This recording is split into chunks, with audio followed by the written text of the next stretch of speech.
পৃথিবীতে টাকাই একমাত্র যেটা আপনাকে আপনার কাছের মানুষদের আসল চেহারাটা চিনাতে সাহায্য করবে। আসসালামু আলাইকুম, সবাই কেমন আছেন? আশা করছি সবাই ভালো আছেন। আমিও আলহামদুলিল্লাহ ভালো আছি। আমরা যে পৃথিবীতে বসবাস করি, দেখা যাচ্ছে যে যারা বড়লোক তাদেরকে খুব সম্মান করি।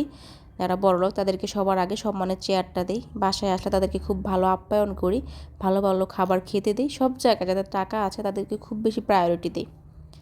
আর যাদের টাকা নেই তাদেরকে গরিব, ছোট লোক বলে অপমান করি। হ্যাঁ, হয়তো যারা আমাদের আত্মীয়র ভিতরে দেখা যাচ্ছে যে কিছু একটা গরিব থাকতেই পারে। সবাই যে বড়লোক হতে হবে এমন কোনো কথা নেই, কেউ তো গরিব অবশ্যই থাকবে। তো যারা গরিব তাদেরকে আমরা খুব ইগনোর করি। দেখা যাচ্ছে যে কোনো একটা অনুষ্ঠান হচ্ছে, সেখানে আমরা তাদেরকে ইনভাইট করি না, বা বাসায় আমরা তেমন বেশি একটা পাত্তাও দিই না। হ্যাঁ, তারা যখন একসাথে বেড়াতে আসে, ধরেন দেখা যাচ্ছে যে বড়লোক, তাদেরকে নিয়ে আমরা সবসময় ব্যস্ত থাকি। বাসার যে গরিব যে লোকটা, তাদের কিন্তু আমরা তেমন বেশি একটা সম্মানও করি না।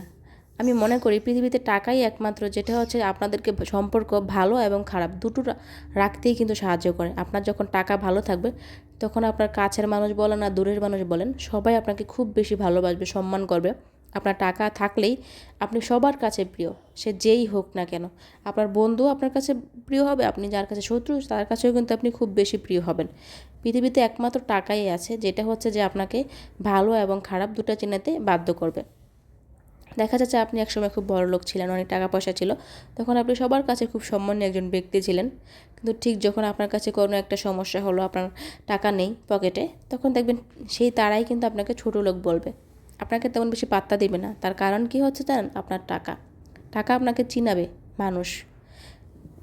টাকা এমন একটা জিনিস যেখানে আপনার সম্পর্ক বিচ্ছিন্ন হয়ে যায়। টাকা এমন একটা জিনিস সেখানে আত্মীয়তার সম্পর্ক থাকে না। টাকা এমন একটা জিনিস সেখানে বন্ধুবান্ধব বলেন সব কিছু একদম শুরু থেকে শেষ পর্যন্ত নষ্ট হয়ে যায়, যেটাই বলেন না কেন। টাকা আছে মানে আপনি সবার কাছে প্রিয়। এই পৃথিবীতে আমরা যত যাই করি না কেন, সব কিছু কিন্তু আমাদের মূলে রয়েছে টাকা। আমরা কাউকে খুব বেশি ভালোবাসি যেখানে দেখছি টাকা। হ্যাঁ, আমরা বলতে পারি আপু টাকাই হলে কি সব কিছু হয়? আমি আসলে মিন করি না, কিন্তু কিছু কিছু ক্ষেত্রে দেখা যাচ্ছে যে টাকাটাই প্রধান কারণ হয়ে দাঁড়ায়। আমাদের এই জীবনে খাবার, পোশাক সব কিছু যেমন ওতপ্রোতভাবে জড়িত, আমি মনে করি তার মাঝে কিন্তু টাকাটাও আমাদের জীবনে ওতপ্রোতভাবে জড়িত। একটা পোশাক কিনতে গেলেও আমাদের টাকা পয়সা লাগে, খাবার কিনতে গেলে আমাদের অবশ্যই টাকা পয়সা লাগে, সব কিছুতেই আমাদের টাকা পয়সা লাগে। আপনি কি করবেন? আপনি একটু বাইরে ঘুরতে যাবেন, টাকা পয়সা লাগবে। আপনি যেটাই করেন, একটা ভালো পরিবেশ, মানে আপনার বাড়িতে ধরুন একটা ভালো টয়লেট নিয়ে আপনি একটা টয়লেট বানাবেন, ওইখানে কিন্তু আপনার টাকার প্রয়োজন আছে। দেখা যাচ্ছে কি আমাদের জীবনে টাকা পয়সাটা খুব খুব বেশি গুরুত্বপূর্ণ। টাকা ইনকাম করার জন্য আমরা অনেকেই অনেক কষ্ট করি। দেখা যাচ্ছে সবাই ভাবে করে তুলতে পারি না, ভালো একটা পজিশন করতে পারি না, কিন্তু তার মানে যে আমার মনটা ছোট বা আমি গরিব এরকমটা কিন্তু না। সবাই কিন্তু সবার দিক থেকে চেষ্টা করে ভালো থাকতে, ভালো চলতে। কজনই বা পারে বলেন? কিন্তু ওই শুধু একটা মাত্র কারণ যে টাকার জন্যই আপনি সবার কাছে ছোট হয়ে থাকবেন। টাকার মাধ্যমেই দেখা যাচ্ছে আপনি সবার ভালোবাসাটা পাবেন, শুধুমাত্র টাকা। টাকা আপনাকে সব কিছুই চিনাবে, টাকা আপনাকে সব কিছুই দিবে।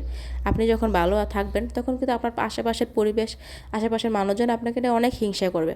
যখন আপনি খারাপ থাকবেন তখন তারা ঠাট্টা করবে। মানে আশেপাশের মানুষগুলো কিন্তু এরকম। তাই কারো কথা কিন্তু কখনো কান দিবেন না। আপনি আপনার মতো করে চলতে থাকেন, আপনার মতো করে জীবনযাপন করেন। ঠিক আছে, টাকা নিয়ে আসলে কারো ভালোবাসা আমি মনে করি পাওয়ার কোনো দরকার নেই। আপনি আপনার মতো করে চলতে থাকেন। আপনি অল্প আছেন, অল্পতে খুশি থাকেন, এটাই আমার কাছে মনে হয় বেস্ট। টাকা নিয়ে কারো ভালোবাসা কোনো দরকার নেই। যদি ভিডিওটি আপনাদের কাছে ভালো লাগে অবশ্যই লাইক কমেন্ট করবেন। আর যদি বেশি ভালো লেগে থাকে প্লিজ একটু শেয়ার করে পাশে থাকবেন। আর অবশ্যই কিন্তু কমেন্ট করে জানাবেন কেমন লাগছে। সবাই ভালো থাকবেন। আল্লাহ হাফেজ।